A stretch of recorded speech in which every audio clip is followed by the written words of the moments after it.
शुक्लांबरधरं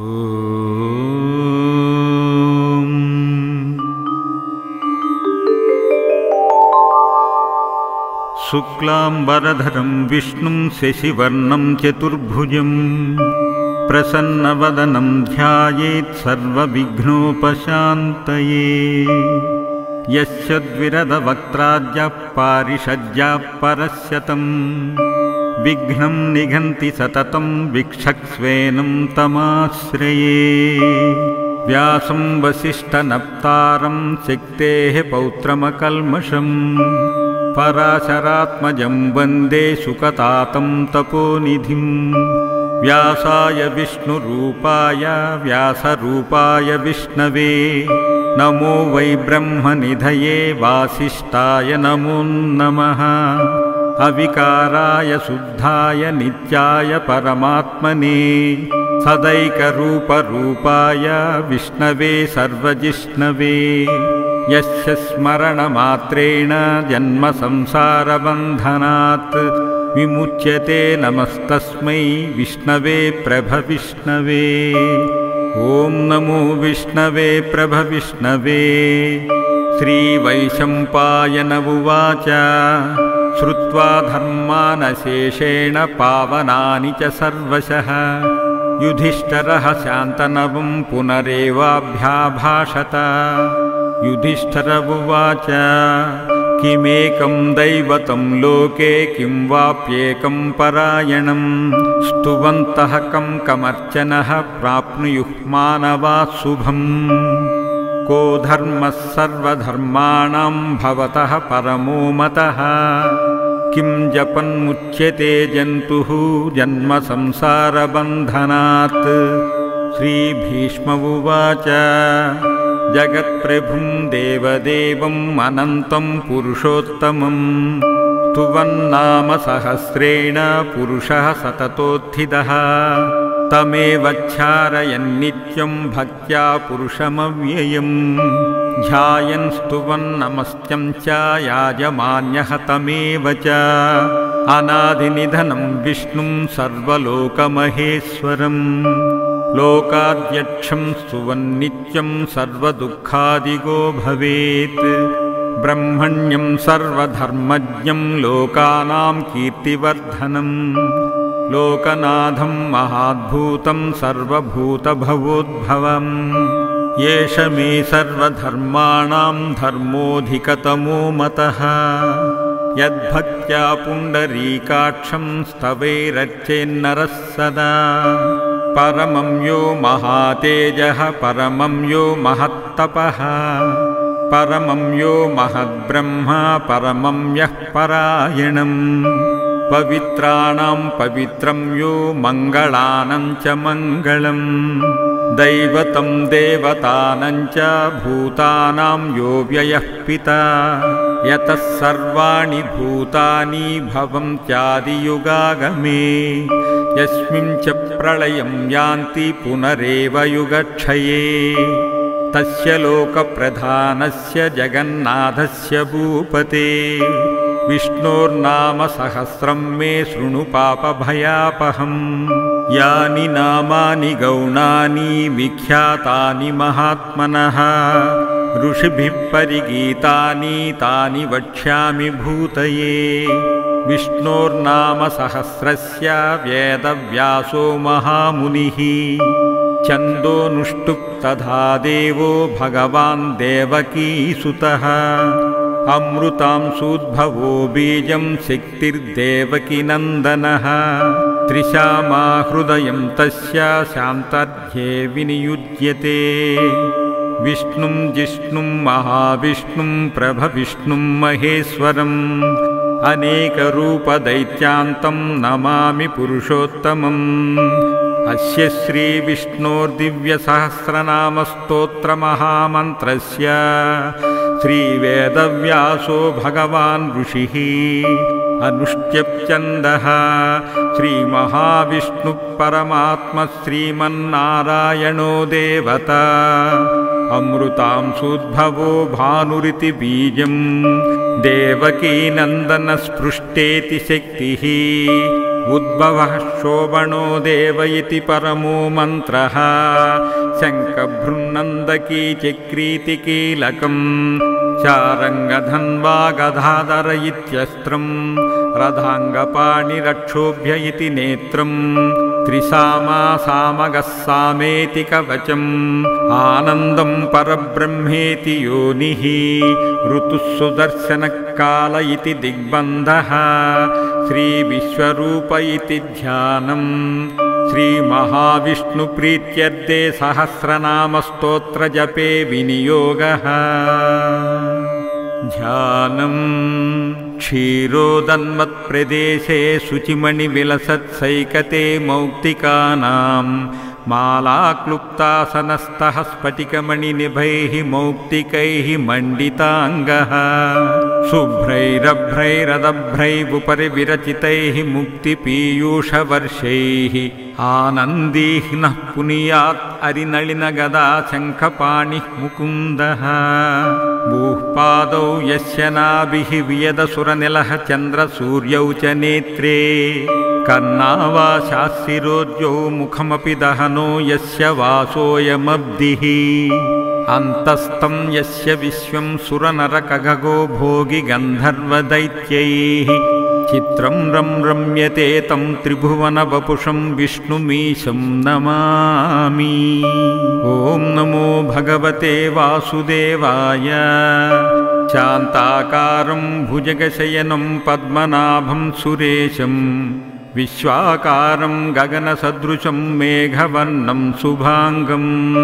लक्ष्मीकान्तं कमलनयनं योगिहृज्यानगम्यं वन्दे विष्णुं भवभयहरं सर्वलोकैकनाथं मेघश्यामं पीतकौशेयवासं श्रीवत्साङ्गं कौस्तुभोद्भासिताङ्गं पुण्योपेतं पुण्डरीकायताक्षं विष्णुं वन्दे सर्वलोकैकनाथम्। नमः समस्तभूतानामादिभूताय भूभृते अनेकरूपरूपाय विष्णवे प्रभविष्णवे। ॐ नमो विष्णवे प्रभविष्णवे। सशङ्खचक्रं सकिरीटकुण्डलं सपीतवस्त्रं सरसीरुहेक्षणम् सहारवक्षस्थलशोभि कौस्तुभं नमामि विष्णुं शिरसा चतुर्भुजम्। छायायां पारिजातस्य हेमसिंहासनोपरि आसीनमम्बुदश्यामं आयताक्षम् अलङ्कृतम् चन्द्राननं चतुर्बाहुं श्रीवत्साङ्कितवक्षसं रुक्मिणी सत्यभामाभ्यां सहितं कृष्णमाश्रये। ॐ विश्वं विष्णुर्वषट्कारो भूतभव्यभवत्प्रभुः भूतकृद्भूतभृद्भावो भूतात्मा भूतभावनः भूतात्मा परमात्मा च मुक्तानां परमागतिः अव्ययः पुरुषः साक्षी क्षेत्रज्ञोऽक्षर एव च योगो योगविदां नेता प्रधानपुरुषेश्वरः नारसिंहवपुः श्रीमान् केशवः पुरुषोत्तमः सर्वशिवस्ताणुः भूतादिर्निधिरव्ययः सम्भवो भावनो भर्ता प्रभवः प्रभुरीश्वरः स्वयंभू शम्भुरादित्यः पुष्कराक्षो महास्वनः अनाधिनिधनो दाता विधाता दातुरुत्तमः अप्रमेयो हृषीकेशः पद्मनाभोमरप्रभुः विश्वकर्मा मनुस्त्वष्टा स्तविष्टः स्तविरो ध्रुवः अग्राह्यः शाश्वतः कृष्णो लोहिताक्षः प्रतर्धनः प्रभूतस्त्रिककुब्धामा पवित्रं मङ्गलं परम् ईशान्यः प्राणदः प्राणो ज्येष्ठः श्रेष्ठः प्रजापतिः हिरण्यगर्भो भूगर्भो माधवो मधुसूदनः ईश्वरो विक्रमी धन्वी मेधावी विक्रमक्रमः अनुत्तमो दुर्धर्षः कृतज्ञः कृतिरात्मवान् सुरेशशरणं शर्मा विश्वरेता प्रजाभवः अहः संवत्सरो व्याळः प्रत्ययः सर्वदर्शनः अजः सर्वे सर्वसिद्धः सिद्धि सर्वादिरच्युतः वृषा कपिरमेयात्मा सर्वयोगविनिस्पृतः वसुर्वसुमना सत्यः समात्मा संमितः समः अमोघः पुण्डरीकाक्षो वृषकर्मा वृषाकृतिः रुद्रो बहुशिरा बभ्रुः विश्वयोनिशुचिस्रवाः सर्वगः सर्वविद्भानुः विश्वक्सेनो जनार्दनः वेदो वेदविदव्यङ्गो वेदाङ्गो वेदवित्कविः लोकाध्यक्षः सुराध्यक्षो धर्माध्यक्षः कृताकृतः चतुरात्मा चतुर्व्यूहा चतुर्द्रंश्चतुर्भुजः भ्राजिष्णुर्भोजनं भोक्ता सहिष्णुर्जगदादिजः अनघो विजयो जेता विश्वयोनिः पुनर्वसुः उपेन्द्रो वामनः प्रासुः अमोघः शुचिरूर्जितः अतीन्द्रः सङ्ग्रहः सर्गो धृतात्मा नियमो यमः वैद्यो वैद्यः सदा योगी वीराः माधवो मधुः अतीन्द्रियो महामायो महोत्साहो महाबलः महाबुद्धिर्महावीर्यो महाशक्तिर्महाद्युतिः अनिर्देश्य वपुः श्रीमान् आमेयात्मा महाधृधृत् महेश्वासो महीभर्ता श्रीनिवासः सताङ्गतिः अनिरुद्धः सुरानन्दो गोविन्दो गोविदाम्पतिः मरीचिर्दमनोहंसः सुपर्णो भुजगोत्तमः हिरण्यनाभः सुतपा पद्मनाभः प्रजापतिः अमृत्युस्पर्शदृक्सिंह सन्तता सन्धिमान् स्थिरः अजो दुर्मर्शनशास्त्रा विश्रुतात्मा सुरारिः गुरुर्गुरुतमो धामा सत्यपराक्रमः निमिषो निमिषस्रग्वी वाचस्पतिरुधारधीः अग्रणीर्ग्रामणी श्रीमान् न्यायो नेता समीरणः सहस्रमूर्धा विश्वात्मा सहस्राक्षः सहस्रपात् अवर्तनो निवृतात्मा संवृतः संप्रमर्धनः अहः संवर्तको वह्निः अनिलो धरणीधरः सुप्रसादः प्रसन्नात्मा विश्वसृग्विश्वभुग्विभुः सत्कर्ता सत्कृतः साधुः जह्नुर्नारायणोन्नरः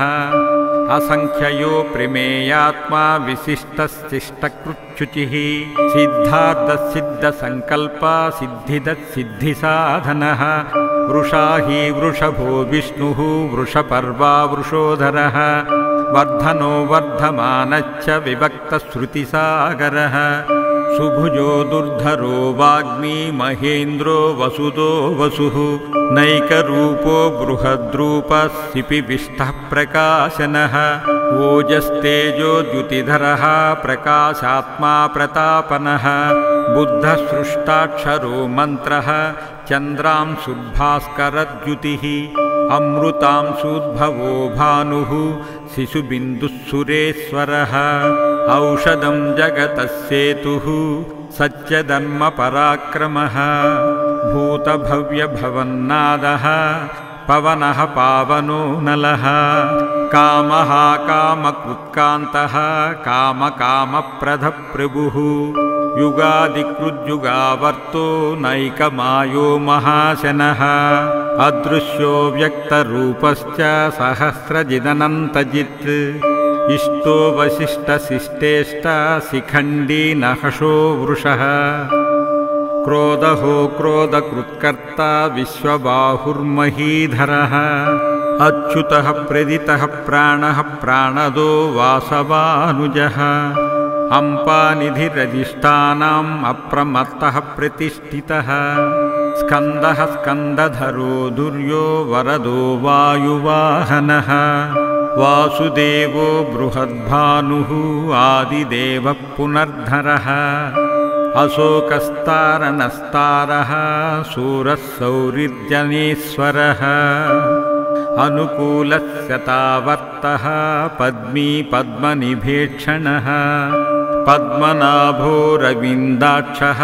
पद्मगर्भः शरीरभृत्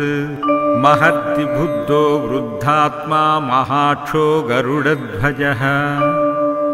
अतुलस्य रभो भीमः समयज्ञो हविर्हरिः सर्वलक्षणलक्षण्यो लक्ष्मीवान् समितिज्ञयः विक्षरो रोहितो मार्गो हेतुर्दामोदरः सहः महीधरो महाभागो वेगवानमिताशनः उद्भवः क्षोभणो देवः श्रीगर्भः परमेश्वरः करणं कारणं कर्ता विकर्ता गहनो गुहः व्यवसायो व्यवस्थानः संस्थानस्थानदो ध्रुवः परर्तिः परमसृष्टः तुष्टः पुष्टः शुभेक्षणः रामो विरामो विरजो मार्गे नेयो नयानयः वीरशक्तिमतां श्रेष्ठो धर्मो धर्मविदुत्तमः वैकुण्ठपुरुषप्राणप्राणदप्रणवपृदुः हिरण्यगर्भशत्रुघ्नो व्याप्तो वायुरधोक्षजः ऋतुः सुदर्शनकालः परमेष्टि परिग्रह उग्रसंवत्सरो दक्षो विश्रामो विश्वदक्षिणः विस्तारस्तावरस्ताणुप्रमाणं बीजमव्ययम् अर्धोऽनर्धो महाकोशो महाभोगो महाधनः अनिर्विण्णस्तविष्टो भूधर्मयोपो महामकः नक्षत्रनेमि नक्षत्रीक्षमक्षामः समीहनः यज्ञयज्ञो महाजश्च कत्रुः सत्रं सताङ्गतिः सर्वदर्शी निवृतात्मा सर्वज्ञो ज्ञानमुत्तमम् सुव्रतः सुमुखः सूक्ष्मः सुघोषः सुखदः सुहृत् मनोहरो जितक्रोधो वीरबाहुर्विदारणः स्वापनः स्ववसो व्यापी नैकात्मा नैककर्मकृत् वत्सरो वत्सलो वत्सी रत्नगर्भो धनेश्वरः धर्मगुद्धर्मकृद्धर्मी सत्सत्क्षरमक्षरम् अविज्ञातसहस्रांशु विधातकृतलक्षणः गभस्तिनेमि सत्त्वस्तः सिंहाभूतमहेश्वरः आदिदेवो महादेवो देवेशो देवभृद्गुरुः उत्तरो गोपतिर्गोप्ता ज्ञानगम्यः पुरातनः शरीरभूतभृद्भोक्ता कपीन्द्रो भूरिदक्षिणः सोमपोऽमृतपः सोमः पुरिजित्पुरुषत्तमः विनयोजय सत्यसन्दो दाशार्हः सात्वतां पतिः जीवो विनयिता साक्षी मुकुन्दो मितविक्रमः अम्भोनिधिरनान्तात्मा महोदधिशयोऽन्तकः अजो महार्ह स्वाभाव्यो जितामित्रः प्रमोदनः आनन्दो नन्दनो नन्दः सत्यधर्मा त्रिविक्रमः महर्षिः कपिलाचार्यः कृतज्ञो मेदिनीपतिः त्रिपदस्त्रिदशाध्यक्षः महाशृङ्गकृतानकृत् महावराहो गोविन्द सुशेषणकनकाङ्गदी गुह्यो गभीरो गहनो गुप्तश्चक्रगदाधरः वेधस्वाङ्गोजितकृष्णो दृढः सङ्घर्षणोच्युतः वरणो वारुणो वृक्षः पुष्कराक्षो महामनाः भगवान् भगः नन्दी वनमाली हलायुधः आदित्यो ज्योतिरादित्य सहिष्णुर्गतिसत्तमः सुधन्वाकर्णपरशु दारुणो द्रविणः प्रदः दिवि स्पृक्सर्वदृक्वासो वाचस्पतिरयो निजः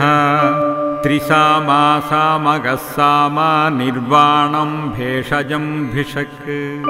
सन्न्यासकृच्छमशान्तो निष्ठा शान्तिपरायणः शुभाङ्गशान्तिदस्रष्टा कुमुदः कुवलेशयः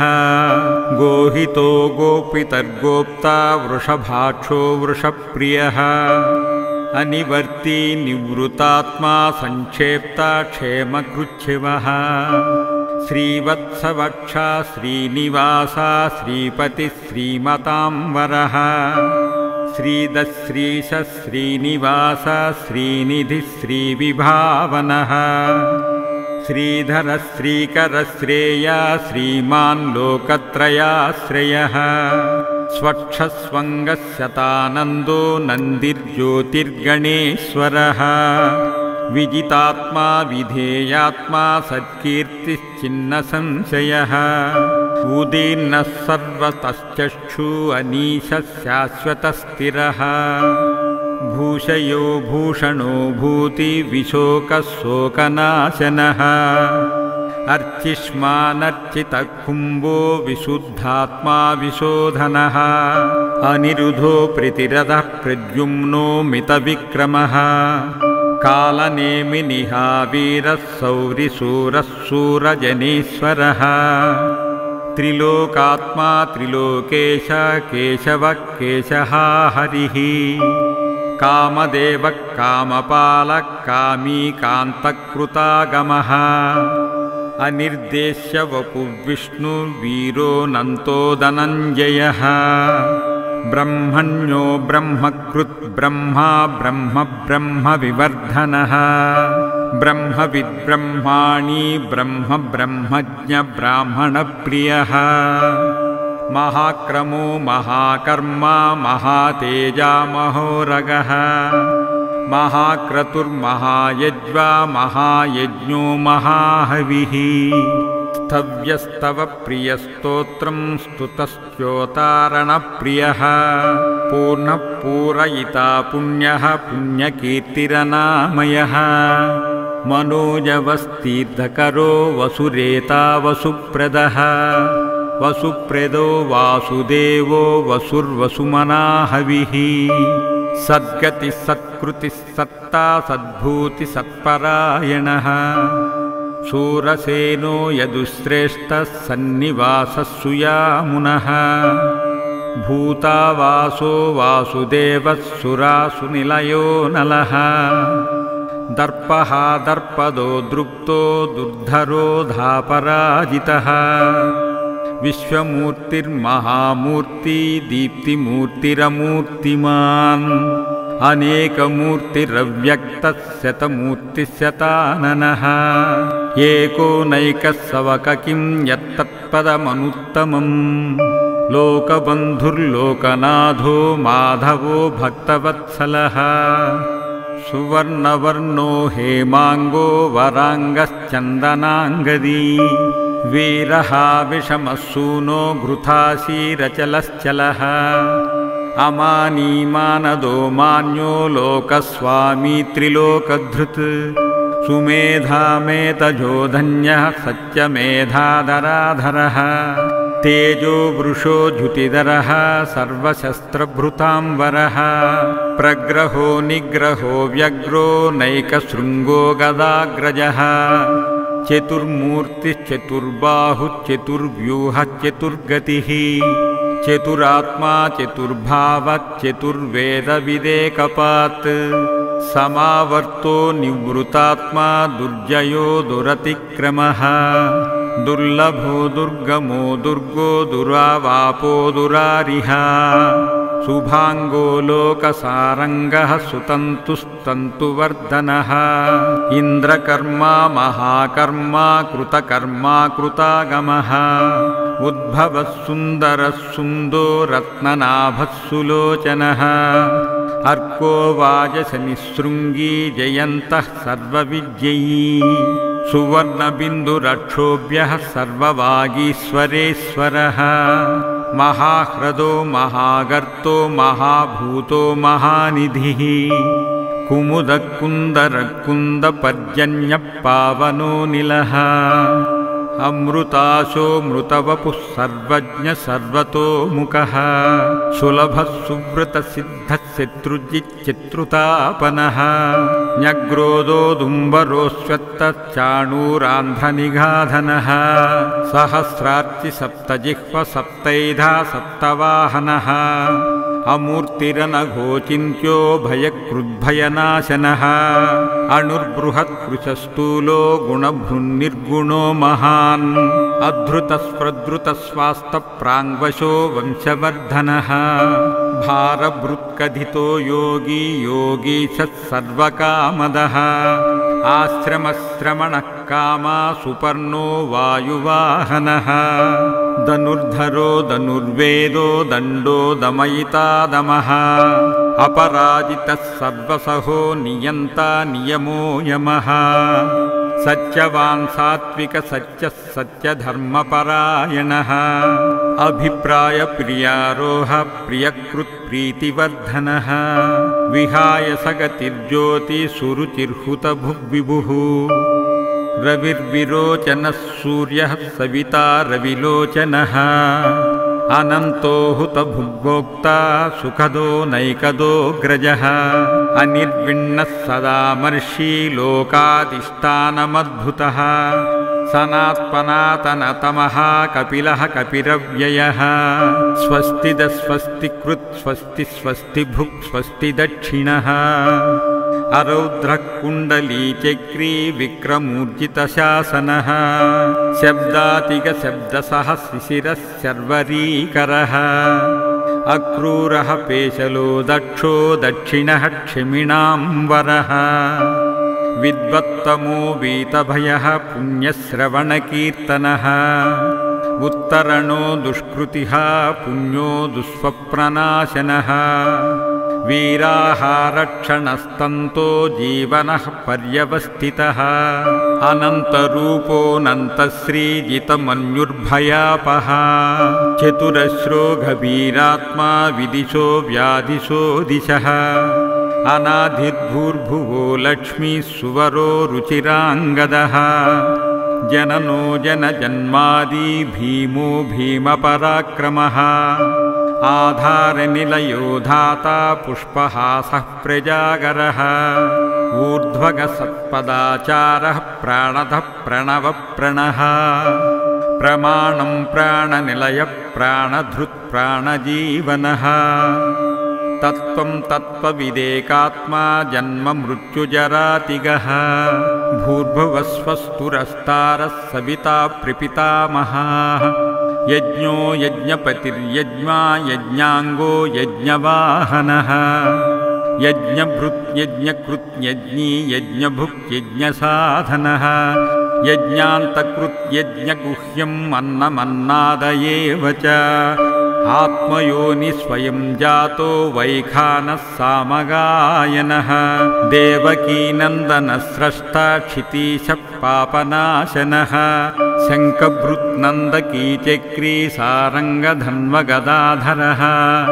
रथाङ्गपाणिरक्षोभ्यो सर्वप्रहरणायुधः सर्वप्रहरणायुध ॐ नम इति वनमाली गदीशाङ्गी शङ्की चक्री च नन्दकी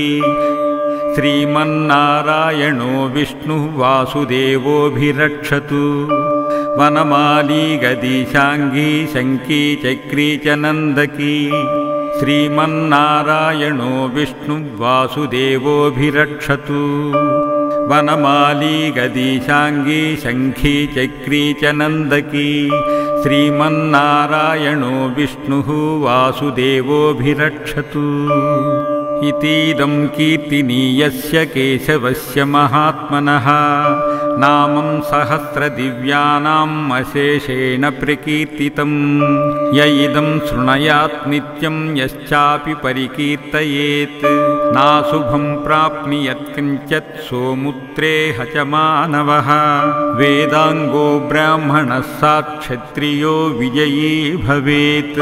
वैश्यो धनसमृद्धः स्यात् शूद्रः सुखमवाप्नुयात् धर्मार्धी पाप्नुयात् धर्मम् अर्धार्धी चार्धमाप्नुयात् कामनावाप्नुयात् कामी प्रजार्थी चाप्नुयात् प्रजाः भक्तिमान्यः सदोत्थाय शुचिस्तद्गतमानसः सहस्रं वासुदेवस्य नाम्नामेतत् प्रकीर्तयेत् यशः प्राप्नोति विपुलं ज्ञाति प्राधान्यमेव च अचलां श्रियमाप्नोति श्रेयः प्राप्नोत्यनुत्तमम् न भयं क्वचिद्वाप्नोति वीर्यं तेजश्च विन्दति भवत्य रोगो द्युतिमान् बलरूपगुणान्वितः रोगार्तो मुच्यते रोगात् बद्धो मुच्यते बन्धनात् भयान्मुच्येत भीतस्तु मुच्येतापन्न आपदः दुर्गण्यातिथिरत्यासु पुरुषः पुरुषोत्तमम् स्तुवन्नाम सहस्रेण नित्यं भक्तिसमन्वितः वासुदेवाश्रयो मर्त्यो वासुदेवपरायणः सर्वपापविशुद्धात्मा याति ब्रह्म सनातनम् न वासुदेवभक्तानाम् अशुभं विद्यते क्वचित् जन्म मृत्युजरा व्याधि भयं नैवोपजायते इमं स्तवमधीयानः श्रद्धा भक्तिसमन्वितः युज्येतात्मा सुकाङ्क्षान्तिः श्रीधुतिस्मृतिकीर्तिभिः न क्रोधो न च माच्छर्यं न लोभो नाशुभामतिः भवन्ति कृतपुण्यानां भक्तानां पुरुषोत्तमे जौसच्चन्द्रार्कनक्षत्रं खं दिशो भूर्महो दधिः वासुदेवस्य वीर्येण विधृतानि महात्मनः ससुरासुरगन्धर्वं सयक्षोरगराक्षसं जगद्वेषवर्ततेदः कृष्णस्य सचराचरम् इन्द्रियाणि मनोबुद्धिः सत्त्वं तेजोबलं धृतिः वासुदेवात्मकान्याहुः क्षेत्रं क्षेत्रज्ञ एव च सर्वागमानामाचारः प्रथमं परिकल्पितः आचारः प्रभवो धर्मो धर्मस्य प्रभुरच्युतः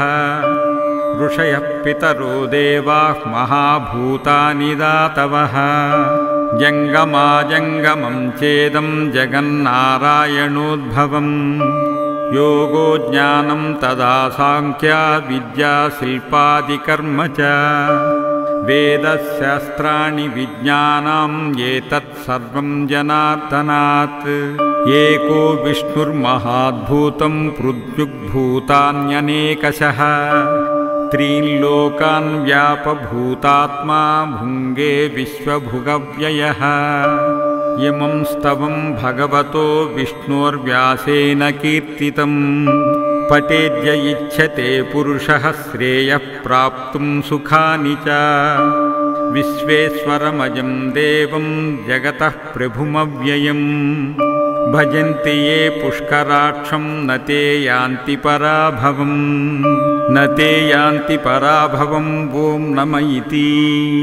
अर्जुन उवाच पद्मपत्रविशालाक्ष पद्मनाभसुरोत्तमा भक्तानामनुरक्तानां त्राता भवजनार्दन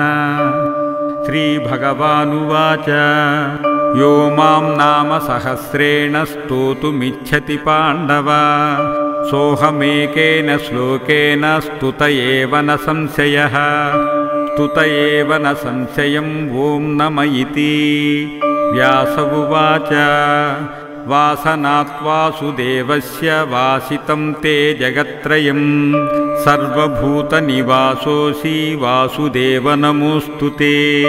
श्रीवासुदेव नमोऽस्तु ते ॐ नम इति पार्वत्युवाच केनोपायेन लघना विष्णोर्नाम सहस्रकम् पठ्यते पण्डितैर्नित्यं श्रोतुमिच्छाम्यहं प्रभो ईश्वर उवाच श्रीराम राम रामेति रमे रामे मनोरमे सहस्रनाम तत्तुल्यं रामनाम वरानने श्रीराम राम रामेति रमे रामे मनोरमे सहस्रनाम तत्तुल्यं रामनामवरानने श्रीराम राम रामेति रमे रामे मनोरमे सहस्रनाम तत्तुल्यं रामनामवरानने श्रीरामनामवरानन ॐ नम इति ब्रह्मोवाच नमोस्तनन्ताय सहस्रमूर्तये सहस्रपादाक्षिशिरोरुबाहवे सहस्रनाम्ने पुरुषाय शाश्वते सहस्रकोटियुगधारिणे नमः सहस्रकोटियुगधारिणे ॐ नम इति संजय उवाच यत्र योगीश्वरः कृष्णो यत्र पार्थो धनुर्धरः तत्र श्रीविजयो भूतिः ध्रुवा नीतिः मतिर्मम श्रीभगवानुवाच अनन्ताश्चिन्तयन्तो मां ये जनाः पर्युपासते तेषां नित्याभियुक्तानां योगक्षेमं वहाम्यहम् परित्राणाय साधूनां विनाशाय च दुष्कृतां धर्मसंस्थापनार्थाय सम्भवामि युगे युगे आर्ता विच्छिन्नाः शिथिलाश्च भीताः घोरेषु च व्याधिषु वर्तमानाः संकीर्त्य नारायणशब्दमात्रं विमुक्तदुःखाः सुखिनो भवन्ति यदक्षरपदभ्रष्टं मात्रहीनं तु यद्भवेत् तत्सर्वं क्षमत्वां देव नारायण नमोऽस्तु ते कायेन वाचा मनसेन्द्रियैर्वा बुद्धात्मना वा प्रकृते स्वभावात् करोमि यद्यत् सकलं परस्मै नारायणायेति समर्पयामि।